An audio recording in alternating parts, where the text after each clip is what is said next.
Hi, I am Verdaillia Turner, and this is Let's Talk.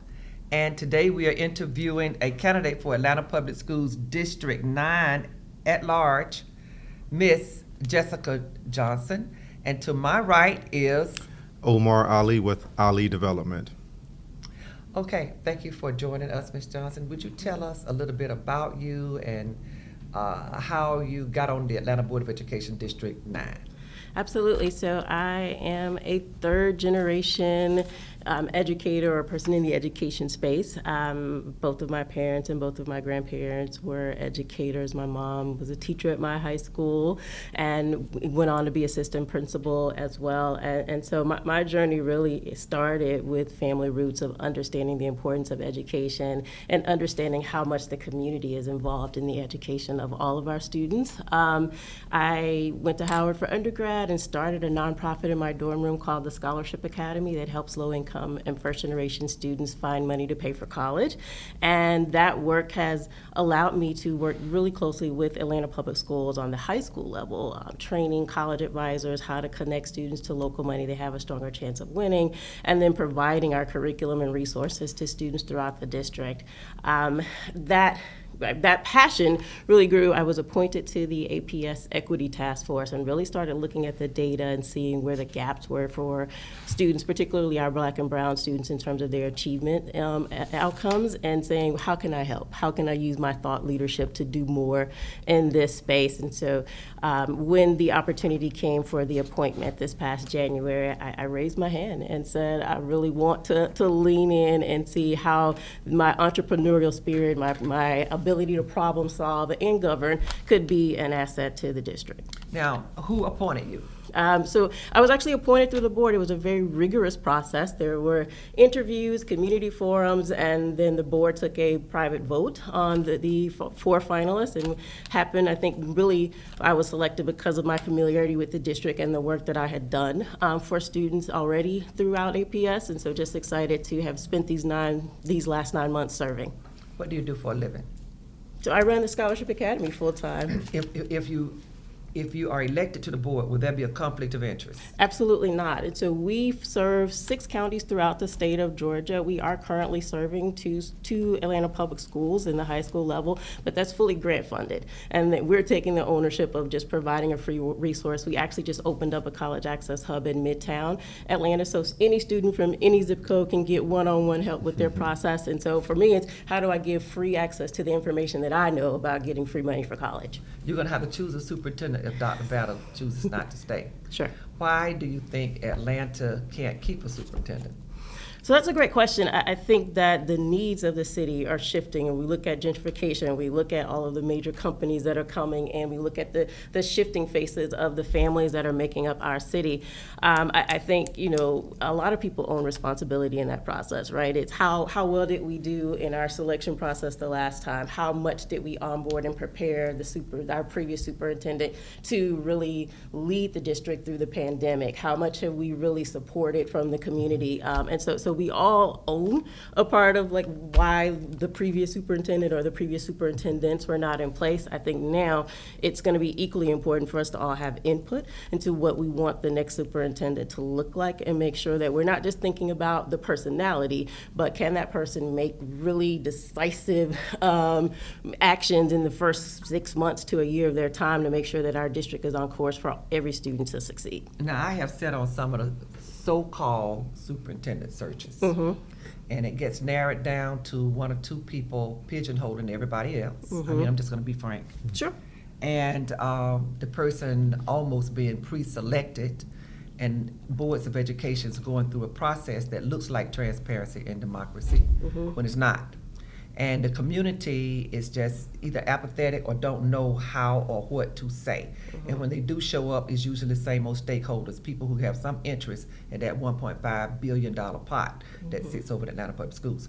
What can we do, or what can you do? Suppose you're just one person doing it. Sure. And you had the resources you needed to do it. Sure. To say to the community, we are now looking for a superintendent. And here are the various agencies that we are looking at. This is why we're choosing this agency. And on top of that, is a good practice just to narrow down. We've been seeing this for a long time, being cute. One person is in the mayor's office right now. This is not against the mayor now. I said in the mayor's office. That headed up a board where they come down to one finalist. Of all these people who apply, one finalist. Comment on that. Tell us what you can do to open the process up. What will you do?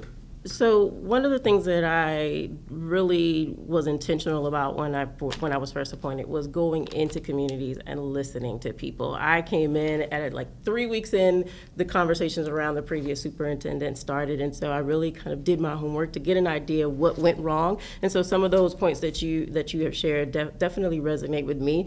I am in a program called School Board Partners, and one of the first things I did was talk to other school board members around the country to find out how they navigated this process, and what resources they used that they found to be really helpful to do this work a little differently.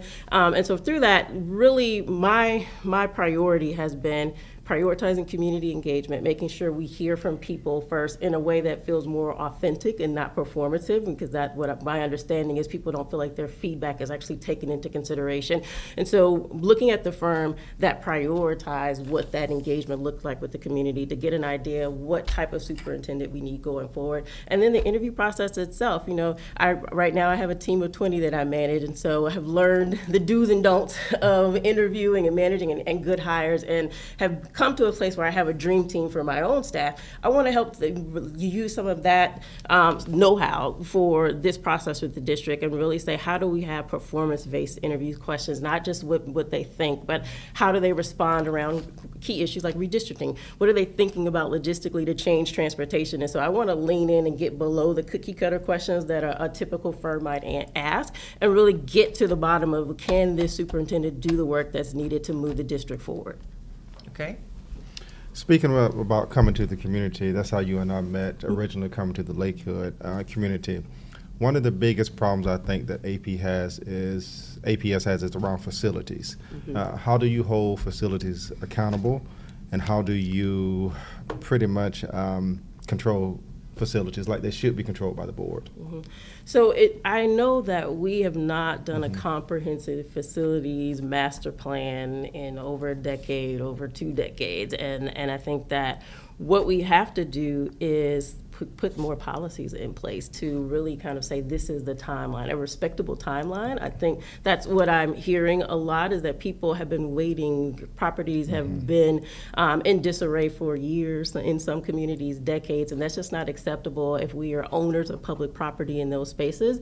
And so I think it starts with the superintendent understanding how those properties impact communities, and making it one of her top priorities in the process to say, this is a timeline, and then moving the facilities department to stick to that timeline and be transparent. I know that in some communities there's been a lot of research, there's been a lot of conversations about what they want to see, and I don't want to create this situation where it's a switcheroo in any neighborhood, because we know that some of those spaces could transform what those neighborhoods look like over the next decade, and it would be a benefit to our children overall. And so we want to make sure that we are not backtracking on our word, putting policies in place that set a timeline, so we're not depending on any one individual to do that, and then making sure that we have looked at our budget and say what needs to happen from APS's side to move on the facilities we have on our docket right now.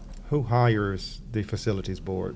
The superintendent directly, or does APS? The facilities board? The facility, not the board. Who hires the administration of facilities? So that would be the superintendent is going to be responsible for hiring the person who does the work. And then the facilities department is responsible for identifying other companies that would come in and help facilitate those processes for the land to either be disposed or sold or leased. And I know we're going through those motions with about 16 properties right now to have a good idea what's the best use for the public good.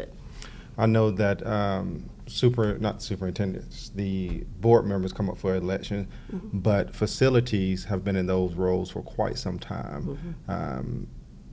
Do you think new faces is needed on facilities? Oh, you're trying to get me in trouble. So In my 9 months, what I would say is the questions that I've asked the most are around timeline and process. And the questions that I've not gotten an answer to yet are around timeline and process. And I think that, as a governing body, my expectation would be that the superintendent would really move this up in the priorities so that we can get the work done. And it was a genuine question. I wasn't trying to. No, I know. In case being point, let's take the Lakewood school. Originally, when we first sought out that particular school, construction prices was at $8 million. Because of the delay of facilities, it's at $13 million. That's a $5 million difference. So that $5 million difference is going to be felt by the impact of the tenants that we're bringing in. It affects affordability, and so we have And your tax bill. and the tax bill because of that particular delay. And so sometimes new faces is needed to understand that timelines are extremely important, as you mentioned. I guess this will be 3 questions. You sat on the board now for a few months. Yes. Be very candid with us. What are the strengths? That's the first part of the question. Of this board. Okay. What are the weaknesses? And what type audits are necessary in various areas of Atlanta Public Schools? Just name the ones that you think are necessary right now. Sure. So I will say, in my 9 months, we have made decisions around the superintendent. We made decisions around charter schools. I think that this board is willing to push through and make hard decisions. I think that when I look at the board as a whole, everyone has a different bucket of strength. So mine is budget and audit and compliance, and the management piece of it. Other people have more background in the literacy bucket. And so I think you want a breadth of knowledge across the board, and that's something that I think we represent well at this time, where there's someone who can do the legal and the policy work, and really how we've divvied up the committees, people are leaning towards where their professional gifts and talents are to provide insight and then listening to community for the additional information to make some of those decisions. I think if you look at the weaknesses of the board, I'm fully aware that there is a perception that the board is split, that we're not in the space where we can navigate effectively, and I don't necessarily believe that to be the case. What I found is my personal value has been to the board is I am more of a bridge builder. I think I don't see things in black and white, and so even if people might be really, really holding tight to what they believe is true for their district and their population of students, because I'm an at-large member, I've had the advantage of hearing from all of those communities, and I can say, have we thought about this? Or is there an opportunity to really, explore this option a different way? And I found that to really help to move conversations along when people might be on polarizing sides on an issue, and that's something I hope to continue to bring to the board going forward. So with all boards, you're going to have some issues that are polarizing. Sure. So this board, name one weakness. So I think in terms of this board, it has been the management of the superintendent. I think when we look at the performance reviews and things, of course I don't want to get too far into personnel matters in that regard, but as a leader, if I'm responsible for giving someone feedback on how they're doing, I want to make sure that I'm accountable in that process. And so that is another area that I plan to add value over the next 4 years, is to be able to really lean in and provide a little more structure around what those performance evaluations will look like over time. Sticking with superintendency. Yes, ma'am. How do you think Atlanta would react if we brought a white male into that role? Well, I would hope that the city is open to the person who can do the work, regardless of what they look like. I think we would hope that. We would hope but that. But right now, if you hired a white male as superintendent, what do you think? How do you think the reaction would be? I mean, I think there would be a lot of questions, because if we look at the demographics of Atlanta Public Schools, it is, 73% African American. So you might be bucking and fighting. And so I would hope not, but I want to say that we are being super intentional about picking the right person who can handle the business of the district. For me, that doesn't take on a color. It's a skill set. It is ability to build a rapport with community. If it's someone who can get the community to trust them in a way that I think we have lost over the last 5 or 10 years, and then really get more parents as partners, like someone who can bring everyone in. And I would hope that the both staff, the community, students would trust us to make that decision. Well, they're going to have to trust you because Yeah. you do make the decision, Right. regardless of what is said and done. You do make that decision. Communities have short attention spans when it comes to politics. They do. They go on to whatever is on Fox that night or on CNN that night, and they move on to who robbed the corner store. That's anyway. What would you think, just off your head, about hiring a superintendent that is very controversial, that's been fired in other districts? So I know we've made that mistake before. And so what I would say is we want to do... You made the mistake because they were controversial or because they were fired? Controversial for sure, because of previous backgrounds. Maybe not fired, but maybe they sued a district, or maybe some other things happened in previous districts where they served. We want the best in Atlanta. Our students deserve a superintendent who has a Suppose record. the person that's the best and the board was the problem, and you actually found a candidate that was darn good. Then I will fight for that person You fight to for the that end. okay. I will fight for that person to the end. No. I'm just saying. Okay. Yes. Because that's what happens a lot of time, especially in education. People, even some good teachers who are just kicked out of the district for one week. Politics or whatever. Yeah. Oh, And no, a lot of politics get involved, of course, in life. But if it's a good educator that has a good economic background, Right. has a good governance background, and a lot of experience. I'm talking about somebody gonna hijack your school district Right. that knows how to slip everybody through the door and make money. Right. Because some people do that. I just want to know if you would be able to defend that person without being sanctioned by this board. So let me tell you a few things about me. I have a history of advocacy. Like, my grandparents went all the way to Supreme Court fighting for redistricting in their small town of Louisiana. My mom sued the school district for being unfairly demoted when she was assistant principal. And so if my 90-year-old grandmother can't make me have a wedding, I won't back down. All right. Omar. I do. You mentioned entrepreneurship earlier. I'm a firm believer that economics is more vital, and most of other things is a symptom from the lack of economics. Any ideas on how to bring entrepreneurship back into the school system? Oh, that is really exciting. And so that's something that I'm personally passionate about as a social entrepreneur. I just got back from Denver from a global fellowship program, entrepreneurship fellowship program that I'm in.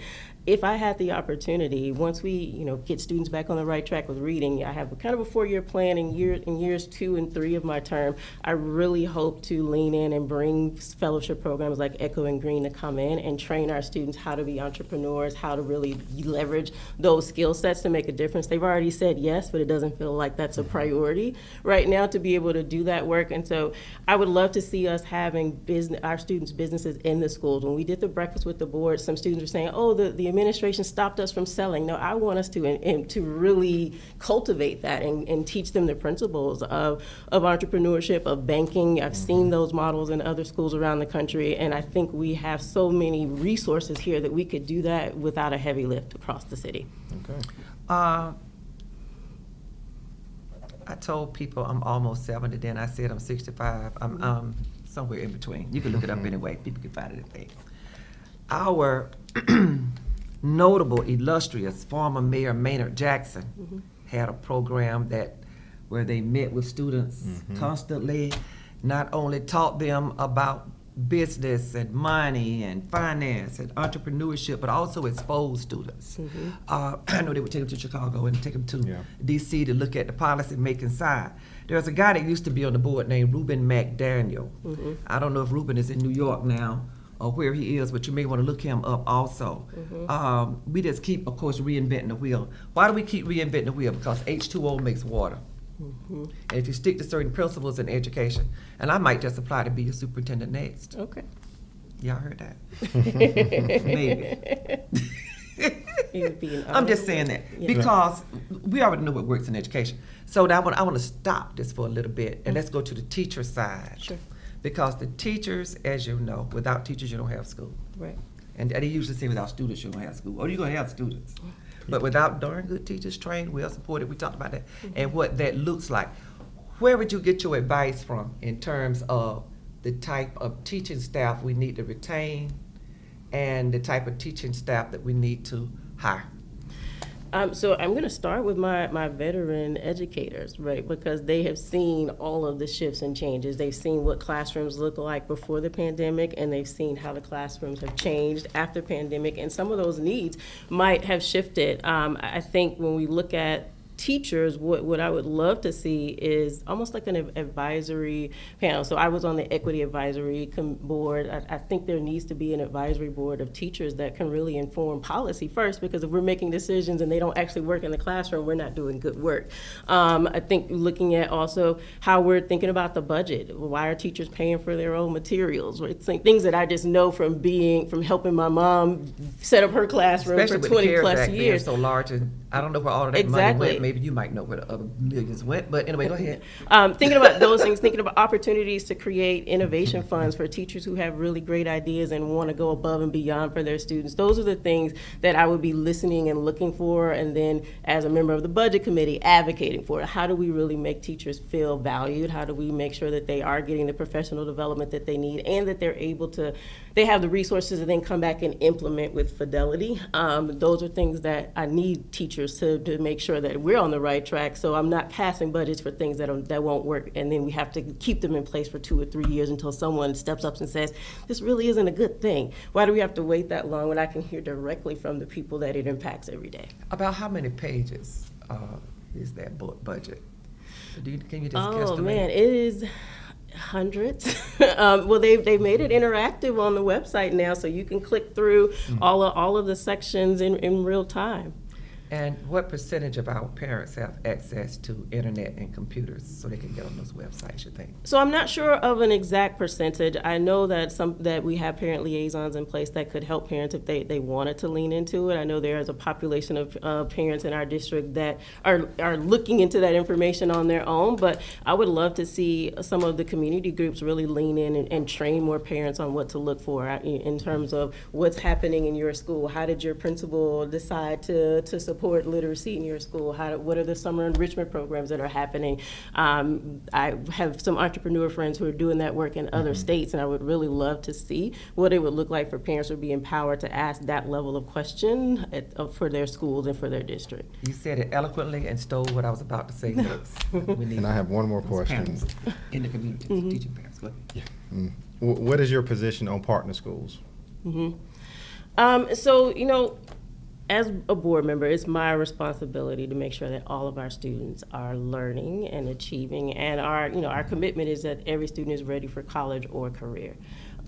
And career, depending on how you want to frame it. When I think about partner schools, for me, it is the accountability, right? How are they sharing the data around their students? Like, we shifted to this student outcome focused governance model, and we don't have all of the data to tell a complete story for every student who is in the Atlanta public school system in terms of what's happening with them on their reading and their math, their college and career goals. And so we want to have access to that data across the board, and then we want them to be accountable in the other areas. So we have Go teams in our traditional schools. We need to that are fully functioning, then they need to be fully functioning in the other setting. And so there's some ways that I think some schools could play better with our traditional schools and share more information so that we really know what's working well, and then maybe honestly what's not. Okay. Go teams. They work well in some places, and a lot of places they don't function. So, but we can't just keep saying we got to get the principal and somebody to make them function. We got to, in other words, you just got to do away with it if it doesn't function, and come up with. That's hard. That's hard. You see why I'm not in office. But anyway, my last question. Yes, ma'am. And in full disclosure, I'm also president of my teachers union, and there are a lot of different organizations in the city of Atlanta that represent employees, and of course, about half of employees don't belong to anything. But I'm asking this question now with a labor hat on. Okay. Because labor is going to play in this race, and I'm not just talking about ASME. I don't know how many members ASME may have in the district, and they usually represent something that's very needed, bus drivers very much needed. and custodial staff and perhaps cooks. And then I think there's some contractual work done with folk who bring in personnel. Yeah. Also, let's talk about labor, all aspects of it. It could be anything from building to food services to theatrical workers, transportation, etc. Why would the Atlanta Central Labor Council, which is heavy, with a lot of different labor union interests, be interested in electing a you? Why would they support you? I'm not saying they do, but I'm just asking you to tell me. Sure. I think that in my 9 months, the reputation that I've established with my colleagues and with the community is someone who is not just only willing to listen, but who's willing to take action. I'm not afraid to ask the hard questions publicly to administration and challenge, things that I've heard from employees. Just last week, I had an issue. I said, so this is what I'm hearing from key staff in across the district, and I need to verify, or what do you need a board member to be able to do so we can change the shift? I'm totally comfortable having those levels of conversations. I am an advocate for everyone across the district because we need those people, especially as we're looking at like nutrition, where we're bringing that in-house. We need people to feel valued in those spaces. In transportation, where we're having some hiccups around buses and whatnot, we need those people to feel valued so they will stay, so we keep the institutional knowledge. I think one of my concerns is like we keep having to retrain people in areas because we're not doing the hard work on the front end to make sure that they feel supported. And I think that they can trust that I will keep their priorities at the top of mind. It's not about me. I'm a lover of young people and education, and if that means I don't get 4 more years because I did the right thing, I'm okay with that. Last, why should you be elected over the person who is also running in the same seat? Sure, and so I choose not to really speak on other people. What I'll say is that during the appointment process, the reasons I was selected were my familiarity and work and results across Atlanta Public Schools specifically, my commitment to equity and my knowledge base around college affordability and the partners that exist throughout the district. I really came in ready to do the job and understanding the people, the players, the challenges, and the opportunities, right? And so I think that from my lens of being an external partner, having an opportunity to build relationships with education funders who have been kind of partners along the work for the last few years, I really came in as a valuable asset to the board, and I look forward to continuing to do that work. Could you share with us, and because we're going to share it with the public, if they want to look at your financial disclosure to see who has contributed most heavily to your race, where would they go to find that out? And all the contributors, actually.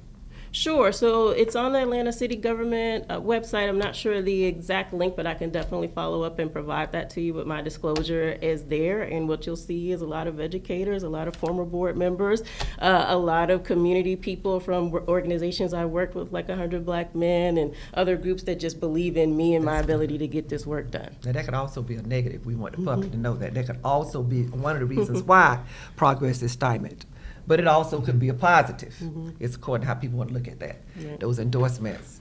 And that's why we strayed a little bit away from endorsements just to support, because we don't want people to think, oh, that's just going to be a union, that kind of thing. But anyway, so we're going to put your website up. Okay. So if you can share your website. Sure. Okay. It is www.jessicajohnsonforaps.com. All right. Thank you so very much. Thank you. Appreciate you being here today. Absolutely.